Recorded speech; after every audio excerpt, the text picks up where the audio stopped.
Ladies and gentlemen, our session, Vitality and Violence, the Chaos That Is Karachi, is about to begin, followed by a book launch of Karachi, the Land Issue by Arif Hasan et al. Moderator is Mr. Kamran Asdar Ali. Kamran Asdar Ali is Associate Professor of Anthropology, Middle East Studies and Asian Studies and Director of the South Asia Institute at the University of Texas, Austin. Mr. Kamran. Thank you for coming. My name is Kamran Asdar Ali, and this is the panel on Vitality and Violence, the Chaos That Is Karachi, and linked to it is the book launch of the book by Arif Hasan Saab and his colleagues, Noman Ahmed, Mansoor Raza, Asya Sadiq Polak, Saiduddin Ahmed, and Maniza Sarwar. The book is Karachi, the Land Issue.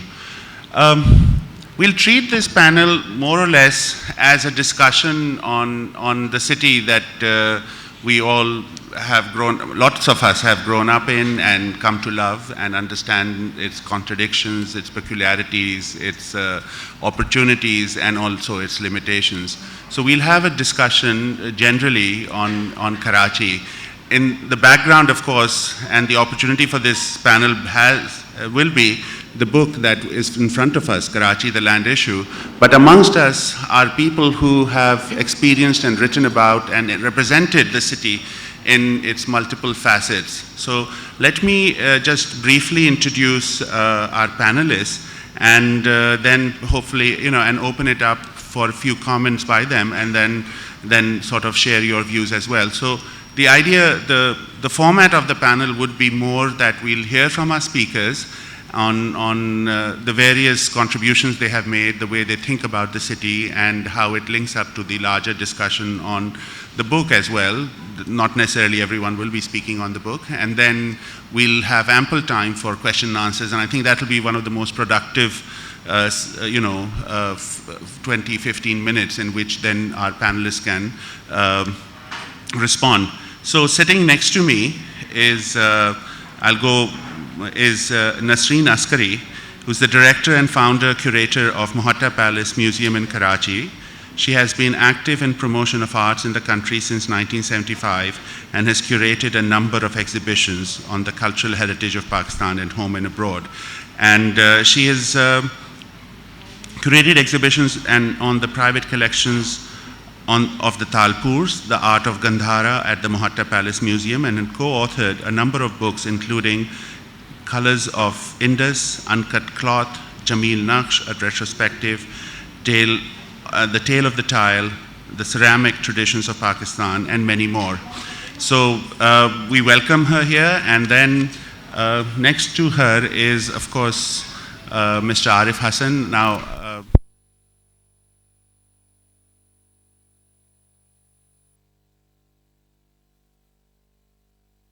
Arif साहब आपका नाम आते ही mic बंद हो गए तो ये जो है आरिफ साहब का नाम आते ही जो है वो जो है बत्ती चली गई या वो हो गया तो आपका यहाँ भी लोग आपके ऊपर जो है नज़र रख रहे हैं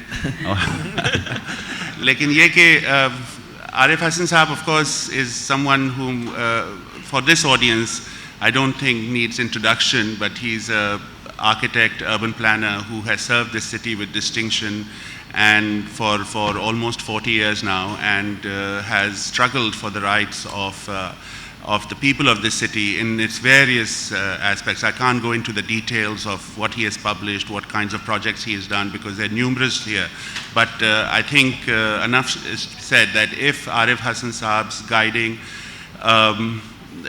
guidance and his energy and his creativity was not with us, a number of us wouldn't even have started to think about the city of Karachi and other large cities in this country and abroad in the ways that we do now. So we are, I personally, and I think a number of us are indebted to him for his mentorship, for his teaching, for his activism, and for his creativity. So he's with her here.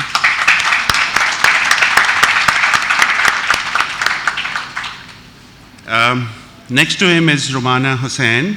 Husain is the author of the book Karachi Wala, which a number of us have learned from and understood and helped us learn about our own city in much more depth and its variety and its diversity.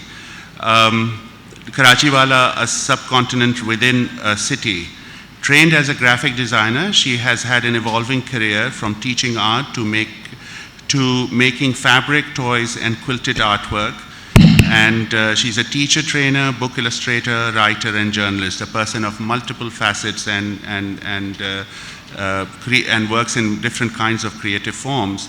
She's the winner of the 4th UBL Young Literary Excellence Award and the children's books in the children's books category for her graphic story, Dr. Akhtar Hamid Khan, and that was also published by Oxford University Press. So she's also the director of the board of Children's Literature Festival and the general secretary of the Karachi Conference Foundation. I'm rushing through this because I want to come to, so I do apologize to my panelists if I'm not doing justice to their illustrious career and the contributions they've made, but I really want to come back to them and want them to speak to you directly. But it's also necessary for you to know about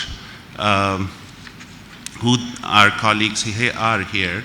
And next to him, next to Rumana Husain is Mansoor Raza, who has for the last decade and a half, he's an engineer by training, and for the last decade and a half or more has been working as a researcher and also an educator and a faculty person in various universities in Karachi.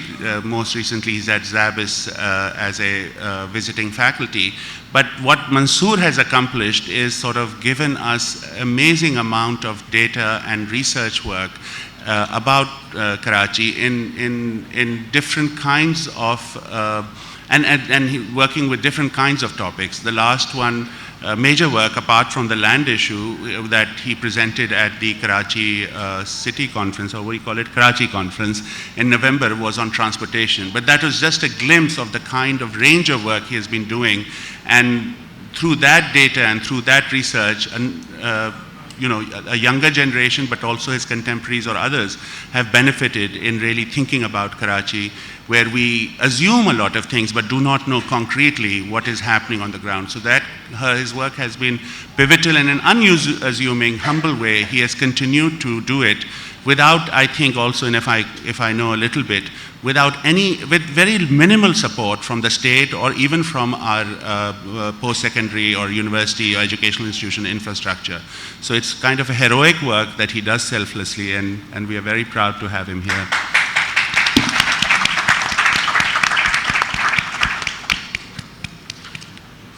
Now, last but not least, Maniza Naqvi, who actually I'm trying to, I don't want to miss on because... No, but some of us, well, she will say I don't know about her, but no, let me please introduce her. This is not democratic that 5 people are introduced and then, you know, you all know about her. Maniza Naqvi lives in Washington. She's a novelist, short story writer, and published works include 4 novels, Mass Transit, On Air, Stay With Me, A Matter of Detail, and a book of short stories, poems, and essays, Sarajevo Saturdays. Now, her work, apart from her achievement as a literary person and as a creative writer, she's also been very involved in bringing Pakistani literature into anthologies and also edited volumes. And the last major work that she's taken on is sort of collecting stories from Karachi, which have been then published. 2 volumes have come out, right? And Karachi, Our Stories in Our Words, and then the last book was I'll Find My Way.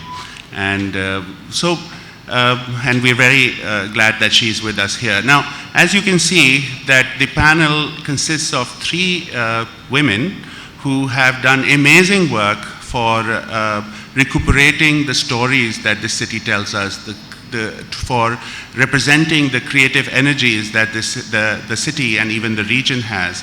And they are of course, Nasreen, Askari, Rumana, Husain, and Maniza, Naqvi. So having the three of them here gives us an opportunity to really think about our city beyond. Actually, the title sort of is about violence and chaos and all that, but gives us an opportunity to think about this city in different ways, in ways that we sometimes forget that what a energetic and lively and a dynamic space that we live in. So I'll start with Nasreen Askari and ask her to say something about her own experience with the Mohatta Palace and with and curating different, various shows, well, curating different art installations or bringing different kinds of creative work into the museum space, and then Mohatta being a public space, opening it up to the people of Karachi, and other kinds of ways in which she herself thinks about the city and its representation. Thank you, Kamran. In my personal view, I look at the Mohatta Palace Museum, where I have worked since its inception, as a perfect example of public and private participation. The property itself is owned by the government of Pakistan, but the museum is run by an autonomous group of trustees. And I must say that I have enjoyed their support, and their unstinted support, for which I feel very privileged. What I have noticed over time is the footfall and the visitors that come to the museum have changed dramatically. We began with a very particular and very special collection, which was the private property of the Talpur families of Sindh, who ruled Sindh until the British annexed it. It started out with members of a very privileged group of the population of Karachi, with the elite, with people who had traveled abroad, been exposed to museums abroad, read widely, and were well heeled, as it were. And now the audience has moved very interestingly and very gratifyingly into what we would regard as the middle band of the population, because they have become increasingly aware of what the museum is trying to do, which is to portray different aspects of the cultural heritage of Pakistan and the influences that have fed into its artistic traditions. So that for me has been a salutary experience. Secondly, people have become very much more generous than they used to be. They come to us with articles and belongings and heirlooms and say, please look after these for us because we are unable to do so. And this is another aspect of joy and satisfaction.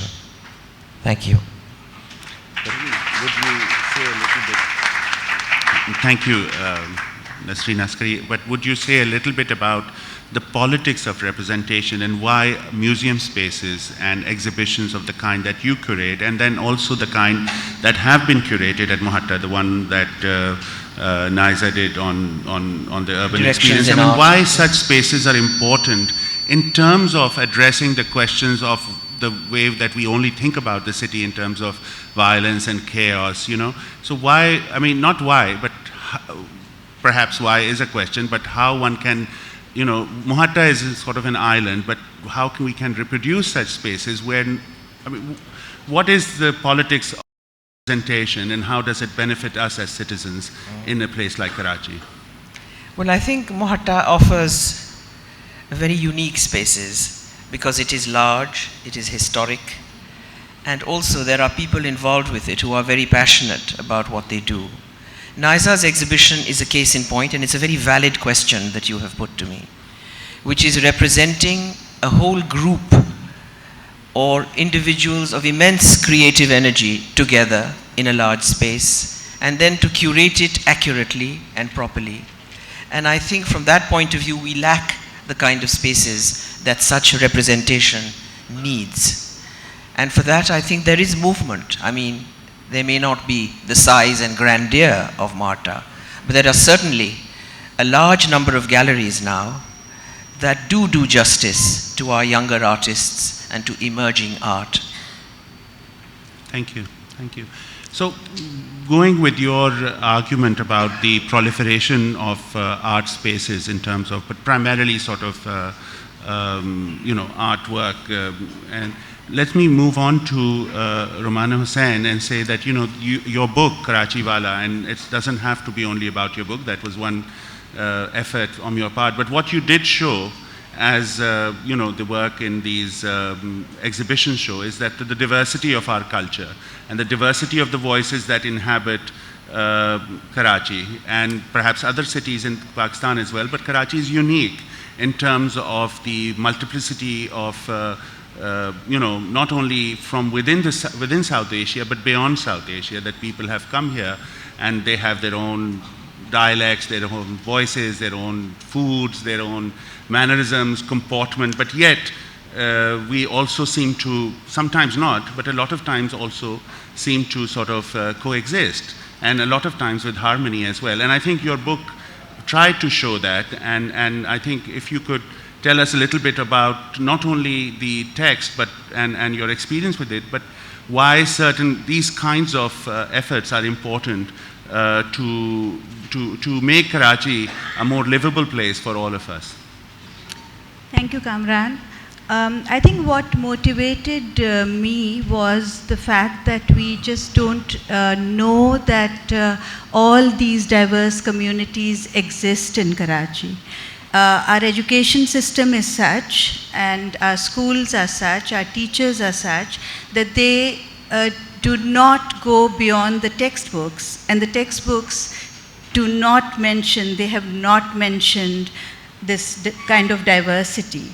And Karachi is the only city in the country which has, such richness. I'll give you a very recent example. When there was, Spelt had held a conference called Teach for Peace. And Spelt is?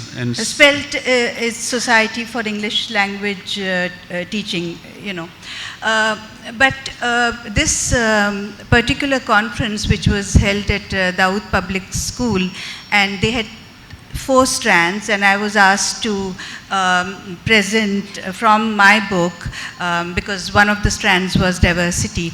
And I had in front of me, I would say about 175 teachers, and there were teachers and principals of various schools. And after I had finished and there was a question answer session, a principal of a school, because she identified herself as such, she said, but aren't the Parsis Christians? So, I mean, it may sound appalling, but that is the fact that we just, where do we begin?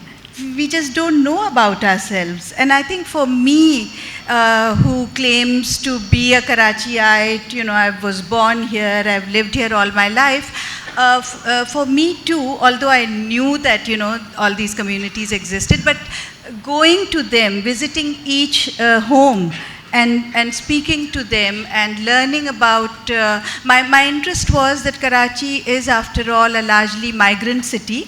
So I wanted to know where these people come from and how, what are their lifestyles and what traditions they practice, what are their customs and rituals, because I just felt that all this needs to be documented. I think I learned on the way, those 2 years for me were such a great learning experience. I'm about to just complete a book on the street professions of Karachi. And that too, once again, because I'm speaking to all these people who work on the streets, and this is the length and breadth of the city, it's an eye-opener. They earn anything from rupees 150 to 500 on a daily basis. and you wonder, how they survive. And I'm sure when they go to their homes, they have to struggle with problems of bijli, pani, and all the rest, and feeding their children. So I think it is, for me, it is important.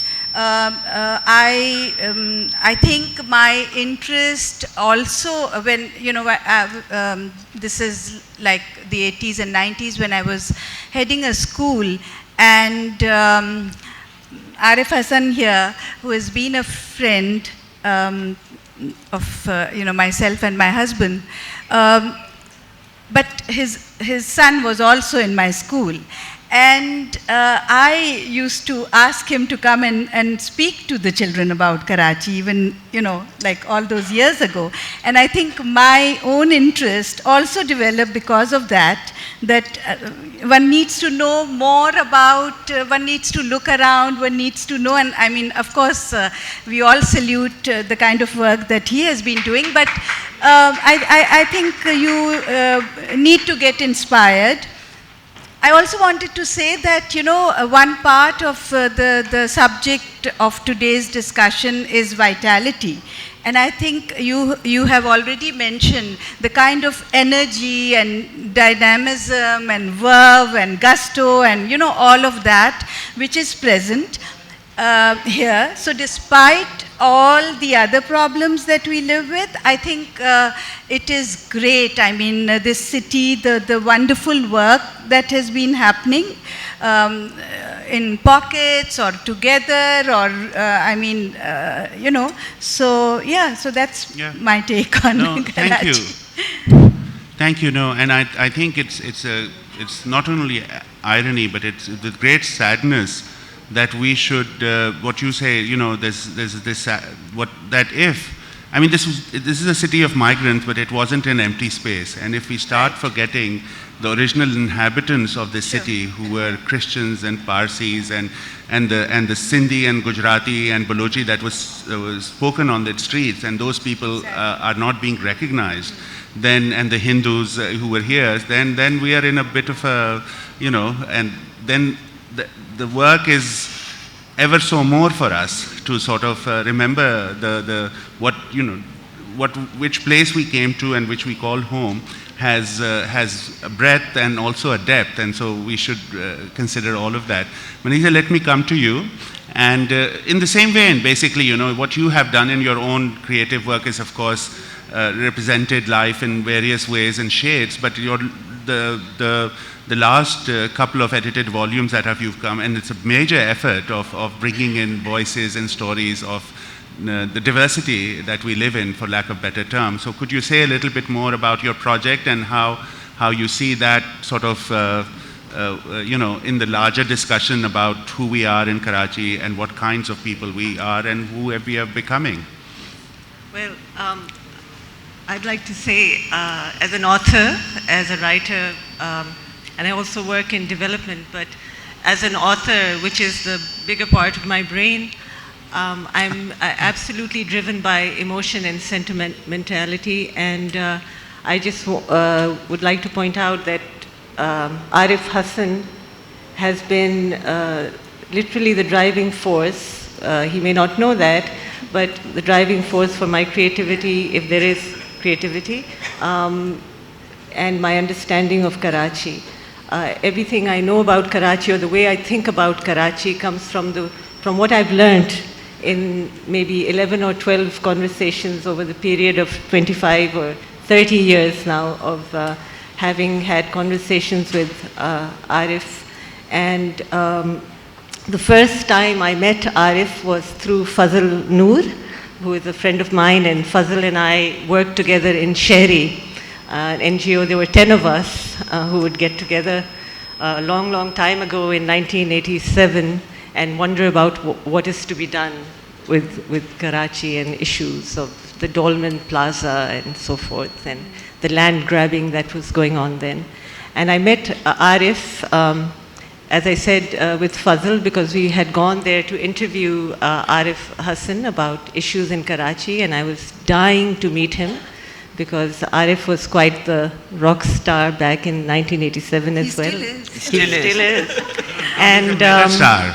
and not well, a rock star. I arrived at his place at his office with Fazl, and I brought a little gift for him, and I don't think Arif remembers that, but I'll just remind Arif about this gift which I brought. And these were two little tiles that I had salvaged from the Mohatta Palace. Back then, I had climbed over the gate. Do you remember that? Bribed the Chowkidar. And no, the Chowkidar wasn't there. I climbed over the gate, went to the back of Mohatta Palace, and there was a huge rubble. They had pulled out the original floor, and I'm sorry I stole, but I did take a few tiles. And I brought them over to Arif, and I gave those as this little Nazrana. And Arif looked at those, and he looked at Fazl, and he took them, and he looked at Fazl and said, "She's mad." So I thought that was a compliment, and as I was saying, I learned a lot from Arif. So what did I learn, and what was I writing about when I was writing about Karachi? I was basically writing about the fact that what we consider chaos, and we look at Karachi, is not chaos at all. It's a very organized chaos. It's a very coordinated chaos. It's a planned chaos. It's an ordered, commanded chaos, and it's an ordered disorder. And it was through that the few conversations that I had with Arif, and as a result of that, with Parveen and Anwar Rashid and Fazl Noor, that I wrote Mass Transit. And it's that same kind of thinking everywhere that I go, wherever I'm working in the world, whether it's in Malawi or Ethiopia or Bosnia, that I see the world through the lens that I learned from Arif Hasan. And I hope as we start the conversation, I can say more.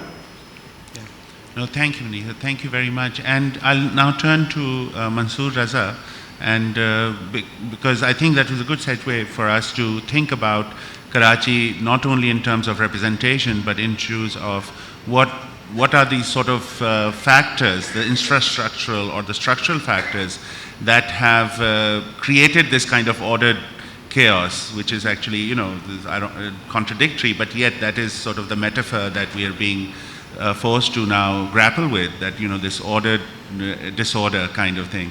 And land becomes a major issue, and the way in which, at least, and Arif Saab's work is very evident, it's not new, it's sort of right from the very beginning, the idea of what planning would be, who would get what land, how allocations would be made. The first issue was, of course, the resettlement of refugees, then the Doxiadis plan came, and then the 70s, various kinds of urban interventions came, and then perhaps this book tells us that things started sort of getting from bad to worse, and there are very organized, which we can call mafia or whatnot, but they're very organized ways of land procurement, especially for the poor. Exactly. And how that sort of also interrelates itself with the politics and the social fabric of the city.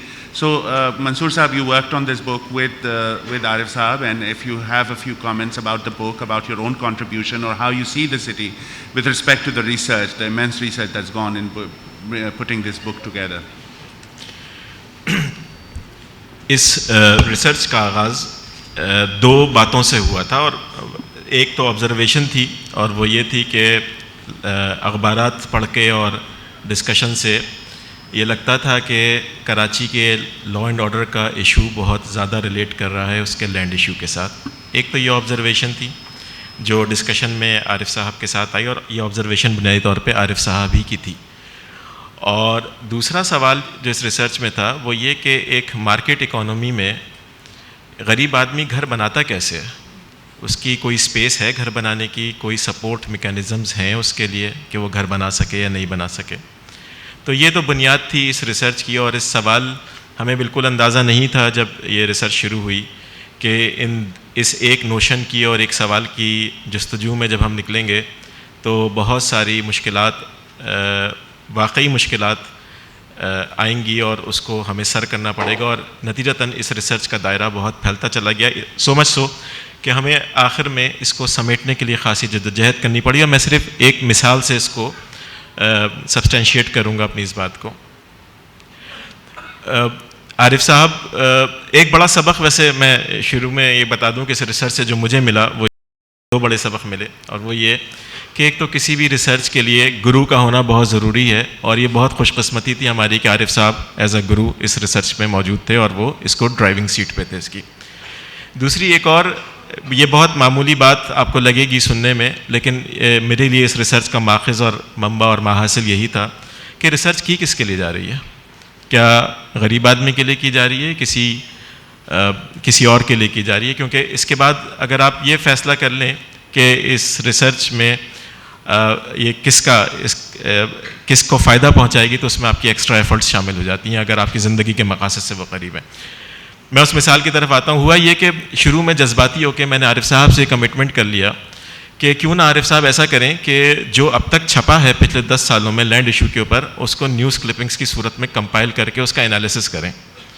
اچھا, میں نے کہنے کو تو بہت آسانی سے یہ بات کہہ دی, مجھے خود بھی اندازہ نہیں تھا, لیکن جب اربن ریسورس سینٹر کا ایک بہت بڑا کام یہ ہے کہ وہ نیوز کلپنگس کو کمپائل کرتا ہوا رہتا ہے مختلف موضوعات کے اوپر. جب ہم نے وہاں پہ ذخیرہ دیکھا نیوز کلپنگس کا پچھلے 10 سال کی, تو وہ 10,000 سے اوپر تھیں وہ. اچھا, اب تھوڑا معاملات خراب ہونے شروع ہوئے, اس لیے کہ کیسے کریں اس کو. ان 10,000 نیوز کلپنگس کو پڑھا گیا, اور ہماری ایک کولیگ ہیں فاطمہ زیدی جو ابھی تشریف لائی ہیں, انہوں نے اس میں بہت زیادہ محنت سے کام لیا. ان 10,000 کلپنگس میں سے 5,000 کلپنگس نکالی گئیں جو کام کی لگیں اس ریسرچ کے لیے. اچھا, اب ان 5,000 کلپنگ سے کیا کریں بھائی, ان کو پڑھا گیا اور ان کی 96 کے قریب ہیڈنگز بنی, جو یعنی ہمارا خیال یہ تھا کہ یہ قاری کی نظر میں ضرور آنی چاہیے, کیونکہ یہ لینڈ ایشوز کو کوئی ڈیمولیشن کا ایشو تھا, کوئی ایویکویشن کا ایشو تھا, کہیں ایوکشن کا ایشو تھا وغیرہ وغیرہ. 96 ہیڈز میں وہ کلپنگس 5,000 ڈیوائڈ کی گئیں. اب 96 ہیڈز ایک کتاب, یہ تو خود ایک کتاب بن جاتی ہے, تو سوچا گیا کہ اس کو کیسے کرٹیل کیا جائے. تو اس کے بعد 8 میجر ہیڈنگز بنی, اور اس میں بے تحاشا سب ہیڈنگز, کہیں 6 سب ہیڈنگز, کہیں 14 سب ہیڈنگز, کہیں 15 سب ہیڈنگز بنی, اور ان کو پھر کیا گیا. ان تمام کو پھر ان کے ایکسٹریکٹس نکالے گئے, اور ان کا ایک پرٹیکولر ایکسل شیٹ پہ کہ یہ نیوز رپورٹ کب آئی تھی, کب چھپی تھی, اس کا ایسنس کیا. یہ بائی دی وے URC کی ویب سائٹ پہ اویلیبل ہے ڈیٹا سارا. تو وہ ان کو پھر پڑھا گیا, ان کو ایکسٹریکٹ کیا گیا. وہ ایکسٹریکٹ جو تھا وہ 400 پیجز کا بن گیا. اب اس کا کیا کریں, اب اس کو پھر پڑھا گیا دوبارہ سے, ان کو پھر چھوٹا کر کے آخر میں ان 5,000 کلپنگز کا جو ماحصل تھا میرا خیال سے 20 یا 25 پیجز میں نکالا گیا, 30 پیجز میں, جو بالکل ضروری تھا. اور اس کام میں تقریباً کوئی 4 مہینے لگے, اور اگر فاطمہ نہ ہوتی تو یہ کام ہو بھی نہیں سکتا تھا غالباً, کیونکہ وہ بیچاری ساری رات بیٹھی رہتی تھیں اور اب بہت محنت اور افرزی کے ساتھ وہ یہ ایکسٹریکٹ نکالتی تھیں, اور صبح انہیں پھر میری تنقید کا سامنا کرنا پڑتا تھا کہ یہ ایسے نہیں, ایسے کر لو. تو بہت زیادہ مزہ بھی آیا اس ریسرچ میں, سیکھا بھی بہت, اور آخر میں ان سوالوں کے جوابات کو عارف حسن صاحب نے جس خوبصورتی سے اس کتاب میں سمرائز کیا, میرا خاص پڑھنے سے تعلق رکھتا ہے. میں پلیز آپ لوگوں سے ریکویسٹ کروں گا کہ اس کو ضرور دیکھیں ایک نظر. شکریہ منصور صاحب. تو پھر ان کا اشارہ آپ کی طرف ہے کہ اس کا جو لب لباب ہے, جو کنکلوژن ہے, وہ آپ نے لکھا, لہٰذا عارف حسن صاحب اگر آپ کچھ کہیں. نہیں, تھوڑا سا میں بتا دوں. اچھا, آئی ٹاک ان انگلش, کیونکہ شاید ایسے لوگ ہوں جو اردو نہیں بولتے. اصل میں یہ کتاب جو ہے یہ صرف ریسرچ نہیں تھی. اس research actually was very much related to the many years that we have spent in these settlements on projects and on working on Karachi's many master plans and looking at its demography. And the people who worked on it, I would just like to introduce them. I don't know if Numan is here. Agar Numan aap hain to samne aa jaiye please. Numan نہیں ہے. Numan Ahmed is head of the Department of Architecture and Planning at the NED University, and a remarkable teacher and an excellent researcher with an immense knowledge about the city's various aspects. Then there is Mansoor.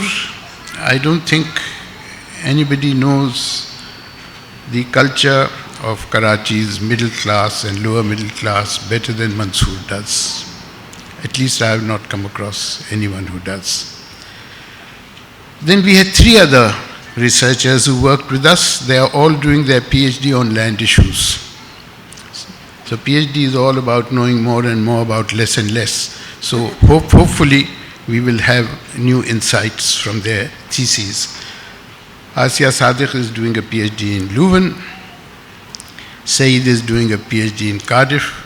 And I think Moiza has finished her PhD in at Oxford. So these were the people we worked with. And a lot of knowledge that we already had through various publications and associations with projects has fed into this report. The original report was about 1,000 some hundred pages, but we sort of simplified it. Now, what I would like to share with you here, I think Rumana has spoken about Karachi's vitality and energy, and I think Mohata Palace is a great addition to the city's culture. But I would like to talk about land. Karachi's very major issue is land. It is responsible for immense injustices. I would go further. Not injustices, cruelty, barbarism. It is involved in the various religious conflicts that take place in this city, in its ethnic conflicts, in its lawlessness. And Karachi is becoming, I would say has become, physically an extremely ugly city, which it was not 25 years ago. And it is even worse in terms of social development, in terms of environment, both the social and physical environment. And it is becoming progressively worse. Now let me give you a few statistics that will define the city for you in spatial terms. The number of houses in Karachi that are on plots of 400 to 2,000 yards are only 2%. It's a very important figure. Yet they occupy more than 38% of Karachi's residential land. Karachi's informal settlements, figures vary. The last figure was 62%, it must have gone up by now, I think, I'm not sure. They occupy only 12.8% of Karachi's land. Now, how can you have peace in these terms? I go further. The higher income settlements have densities varying between 120 to 300 persons per hectare, whereas Karachi's inner city settlements have densities of over 6,000 persons per hectare. What does 6,000 persons per hectare mean? It means severe overcrowding. It means 7 to 18 persons living per room. It means sometimes one toilet for 20 persons. It means the father does not come home. It means the children can't be looked after. It means young couples can have no space for themselves. So this is basically your city in spatial terms that I would like to put before you. The other thing that I'd like to put before you is that the settlement patterns in Karachi are rapidly changing. Land is no longer affordable to the poor, even in Kachi Abadis. 1992, land value per square meter on the periphery of Karachi was 1.7 times the daily wage for unskilled labor. Today, 1 meter of land in Karachi on the periphery is 40 times the daily wage for unskilled labor today. Then there is no transport. Transport is another issue which is very closely related to land development. If you look at the periphery today, nobody wants to live there. Majboori mein rehte hain. Simply because it takes 2 to 3 hours to commute to your place of work.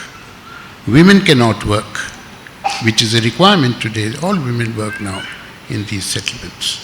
So they cannot commute. There are no schools, there are no health facilities, and there is insecurity. So what is happening is the periphery is coming back into the town. And the market knows that there is a demand. So the old Kachi Abadis that we used to glorify, especially my murdered friend Parveen used to, those Kachi Abadis cannot be glorified anymore. They are going up. They are becoming 7 floors, 8 floors. क्योंकि बेशतर लोग आप defence के इर्द गिर्द के होंगे, तो आपके यहाँ भी जो कच्ची आबादियाँ हैं, जैसे पंजाब कॉलोनी है, for example, it's gone up. They are 10-story buildings, all informally built. So from house owners, the people are becoming renters. And this research shows that the renters in these settlements are the most vulnerable people, vulnerable group, because सामान उठा के आप बाहर फेंक दे, निकाल दें उसको. इस पे हमने कुछ फिल्में भी बनाई हैं, which we'll be releasing. So there is this aspect. I think this is the only city in the world, perhaps, where the household size has actually increased between 1998 and 2011. And it has increased not because fertility rates have gone up, it has increased because there is no housing. So I think these are important findings that come out when you look at it.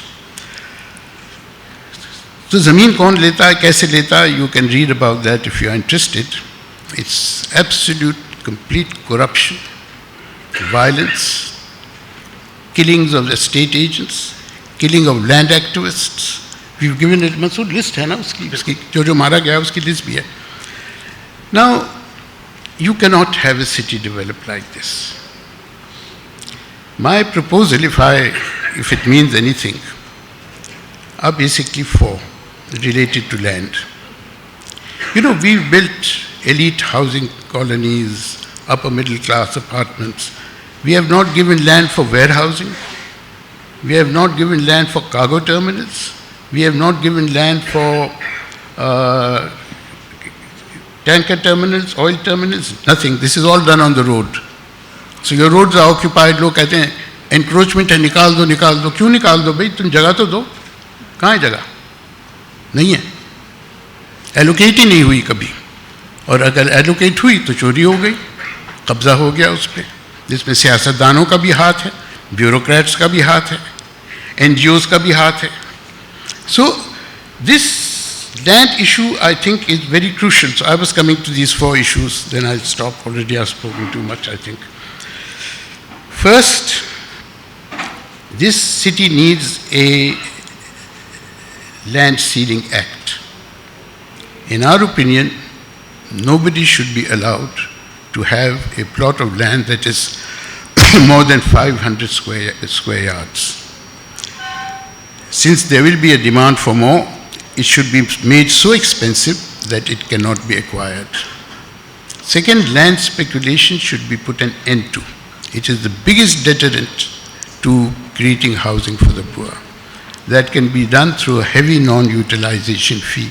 When I was a member of the KDA board, we tried very hard to have such a heavy non-utilization fee, but the board was dismissed by the governor for many similar reasons. So that's the second thing, non-utilization fee. Third, no development in Karachi should be less than 800 persons per hectare, population-wise. And finally, all land that is, and it's available, is there, all land that is available with federal agencies and provincial agencies and the city government, within easy access to Karachi's 5 main working zones, should be set aside for low-income housing. And it can be done, it can be delivered. And this tendency of going up these high-rises, I don't think you can stop them, but just as we regularized and we had a Kachi Abadi improvement program, a similar program for these high-rises maybe could be initiated. This is our next study that we are going to do. What can you do with these informal high-rises? How can you make a better world over there? So I'll end here, and just by saying that the recent laws passed by the government of Sindh are an antithesis of planning. They are going to be a disaster for your city, and they should be thrown out. And planning should come back. The city needs plans. The city needs a direction. Planning should come back. And that can only come back if the Karachi Master Plan Department, which was a superb until the early 80s, should be given the power to plan, and the Building Control Authority should be subservient to it. With the new laws, this has been overturned completely. Thank you so much.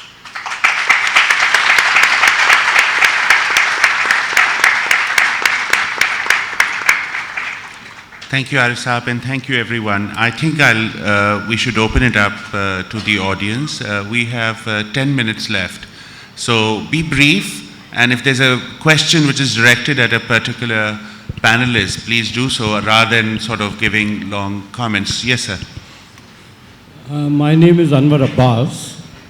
I've been in Karachi for the last 29 years, and despite all the wonderful people sitting on the dais who have written so much about Karachi, I've only found the city to have gone down the tube in the last 29 years, unless I have been the reason for it. My question is, there is an eminent economist of Pakistan who said there are two kinds of Pakistan, one for the rich and one for the poor. I might go further to say that there are two kinds of Karachis. One is violent, the other are victims. I presume that everybody here in the hall are victims, and the violence are the corrupt politicians, the dons of various categories. My question is that despite 8 of you, or 7 of you on the dais, who have done so much for Karachi, written so much about Karachi, why were you not able to have things improved? Thank you. If one of you wants to take that question, it's a larger question, unless we take a couple more questions and then we can... go ahead, Maniza, if you want. I may not be able to answer the question, but as a writer, I think if you look, I just want to point you to a map that's included in the book that's being launched on land issues on Karachi. In chapter 2, there are several maps, and the map that struck me, a series of maps, show Karachi's expansion from the time of partition to the present day. And so it starts with a dot, and I think it's an expansion on 15 to 20 year basis, from partition 1955, 67, 74, 88, present, like that. And so you see, Karachi as a dot, and then how it expands. So there's been this intensity of expansion. Well, you can call it expansion, or you can call it invasion, or you can call it occupation, or you can call it encroachment. But when I look at those maps, I was struck because I also work in Gaza and Palestine. And for Palestine, we show an inverse kind of a map. You show Palestine shrinking. And there we know, and we stand up for it, that there is occupation. The shrinking of Palestine is due to occupation and encroachment and land grabbing. It's due to war. And the expansion of Karachi in many ways mimics the same thing. And I think that's what I was saying. In a reverse direction. In a reverse direction. Thank you. Go ahead. बोलिए जनाब. जी, सलाम. मेरा सवाल ये था कि किससे था? मेरा सवाल आरिफ हसन साहब से है कि किताब है लैंड इशू के बारे में, तो इसमें एक जनरल क्या नाम है जो बात बड़ी ओवरलुक हुई है इस कॉन्वर्सेशन में भी, कि आप देखें कि शारा फैसल के दोनों तरफ आर्मी के हाथ में बहुत बड़े बड़े एरियाज़ हैं, गैरिसन्स हैं, ठीक है। इसी तरह से डिफेंस हाउसिंग अथॉरिटी, ये एक मॉड्यूल रहा है कि DHAs जो हैं जहाँ पे भी शहर में बनते हैं, अभी आप गवादर में भी देख लें, इन्होंने जना क्या नाम है जो डॉकिंग यार्ड्स वगैरह के लिए लैंड्स थे उस पर इन्होंने DHAs के लिए कब्जा कर लिया।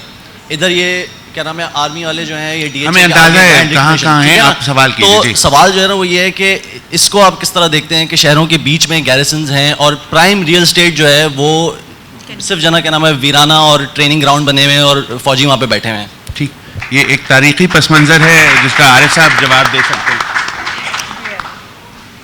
दोनों की कोशिश करता हूँ जवाब देने में। देखें, रुकावटें जो हैं बढ़ती गई हैं। जब हमने कच्ची आबादी एक्ट पे काम किया था, उसके रेगुलराइजेशन पे किया था, फिर बाद में सैनिटेशन पॉलिसी पे किया, हाउसिंग पॉलिसी पे किया, तो कम से कम एक डायलॉग होता था, एक गुफ्तगू होती थी उनसे जो कि हुक्मरान थे। We had a conversation and I think we achieved, at least in the formulation of policies, we achieved quite a lot. It's another thing that developments have really pushed all this aside. But today it is not possible to talk. It is not possible to have a conversation. And for quite some time, I would say that from about 1998, this decline began in the possibility of having a discussion. तो एक तो ये बताया आप बात नहीं करेंगे तो आप तब्दीली कहाँ से लाएंगे, एक तो ये बात है। दूसरी बात जो इन्होंने पूछी ज़मीन के हवाले से, कंटोनमेंट लैंड वगैरह के हवाले से, you see you have to differentiate between legality and morality. There is a difference. The land that Israel is occupying, it is doing so legally under its own laws. Apartheid in South Africa was legal. It was under its own laws. Your laws, such as the Land Acquisition Act, such as the regularization processes involved in regularizing कच्ची आबादीज़, legal है। सवाल ये moral भी है या नहीं है? नहीं है मॉरल, नहायत ही जालिमाना है। How can anything that is so cruel be legal? तो ये एक बात है। जहाँ तक ये ज़मीनों का ताल्लुक़ है, I am quite clear that unless this 4,000 hectare plus land that is available with these agencies is not used for the city's development, it is going to cause absolute and total chaos, more chaos. The city needs a plan. Also, I'd like to point out something that perhaps people don't realize, that these lands were given to these various agencies, federal and provincial, by the Sindh government. The Sindh government land, and they were given exclusively for the purpose, for the functions of these agencies. They were not given for commercial development. They were not given for posh residential colonies. So I think, बिल्कुल सही कहते हैं आप, है ये मसला। अब ये सर्कुलर रेलवे बना रहे थे। The logic of the circular railway is that जहाँ सड़क और रेलवे मिलती है वहाँ बहुत ज़मीन है. That is where poor people should live, ideally. That is where the middle class should live, ideally. So there is a warped thinking. You grab, you extract value out of land. You do not look at the social and environmental conditions, the repercussions of the land use that you are promoting. शुक्रिया. अब हम 2 या 3 से ज़्यादा नहीं ले पाएंगे. आप हैं और आप हैं, उसके बाद मैं देखता हूँ अगर वक्त होगा, क्योंकि कुछ हमें we have to end the session as well. जी फिर मुख्तसर रखिएगा जनाब. My name is Badr Khan. I represent think tank of Institute of Engineers Pakistan. My question, I think Arif Hasan has already touched it, does the book contain mass transit system also, which has a lot of implication for land use, as well as what is the latest status that you have, because we are always listening that this is cancelled, this is now on, this is cancelled, this is on. If he has any information, please. Okay. Thank you. Let us take a couple of questions. My questions to Rumana. You're talking about street economy and you're researching it.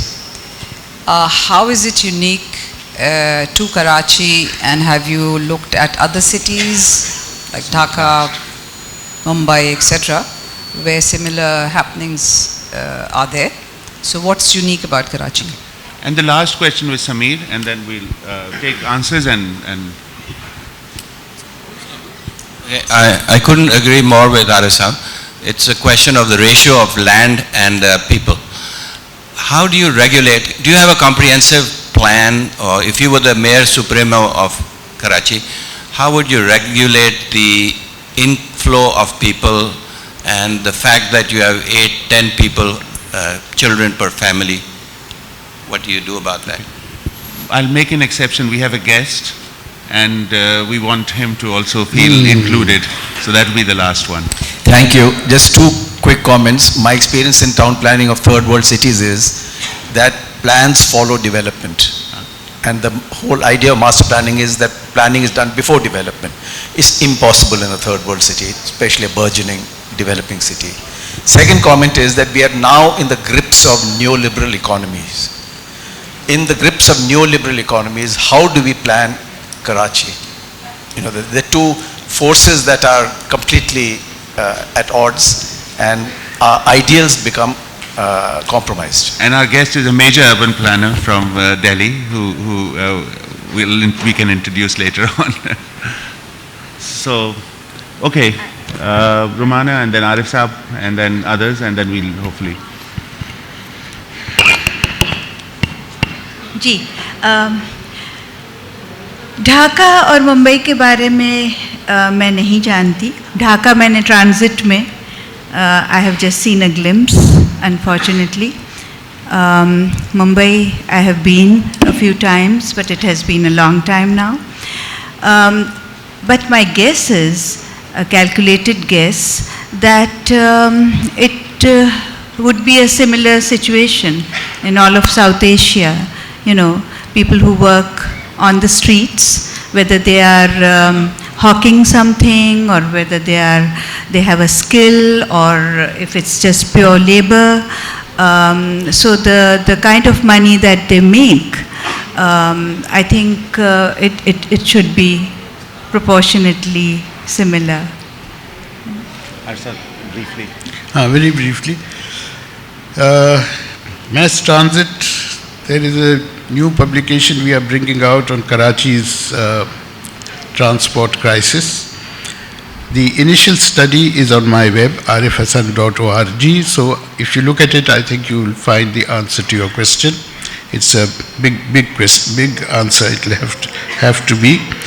The other issue is about planning.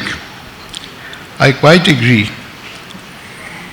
with our friend from India, and a well-known planner, that neoliberalism and its philosophy, its thinking, makes planning extremely difficult. So that is accepted. And here I'll just give one example. In Karachi's Strategic Development Plan 2020, the vision was Karachi is going to be a world-class city. Now there's a whole definition of what a world-class city is. Bombay is also supposed to be a world-class city. Delhi is also supposed to be a world-class city. What that means, really, what it amounts to, if I paraphrase it in one sentence, that projects replace planning. You have projects, you have no planning. Now, during the discussions on Karachi's Special Development Plan, we said, yes, it's okay, we'll have projects. But let's have some principles for the projects. So we proposed 4 principles. Shortage of time, I won't mention those principles. But we were told after I mentioned the principles, Arif sahab, इस पे invest in आपकी इन principles के बाद कोई invest ही नहीं करेगा. कराची में, हो ही नहीं सकता. So that was the end of the story. Then another gentleman said, he was from the Asian Development Bank, if we are going to have these principles, then there is going to be no investment in this city. There are going to be no projects. So this is very much a reality. Now, how do you work around it? I personally feel that there should be a sufficiently large lobby in this city that looks at projects and decides whether those projects are in the interest of the ecology of the area, which they are not, I am sorry to say. Karachi floods because of these projects. It does not flood because of climate change. It floods because of these projects and will flood even more as a result of these projects. लंबी बात है, उसको मुख्तसर करता हूँ. तो ऐसी lobby की ज़रूरत है और ऐसी रिसर्च की ज़रूरत है कि ये जो प्रोजेक्ट्स बन रहे हैं इनका शहर के माहौल पे और जो इसके अक्सरियत है शहर में जो रहती है वो किस तरह से नज़रअंदाज होती है इनकी वजह से. And one thing I would like to Rumana से कहूँगा, you know, you have done a very great service with this book. I personally learned an enormous amount from that book. क्योंकि एक ऐसा मौजू था, हमने कभी इसे गौर से छेड़ा नहीं था. बातों में करते थे मगर इस तरह से ठोस evidence, and it can be used, this book, for planning purposes.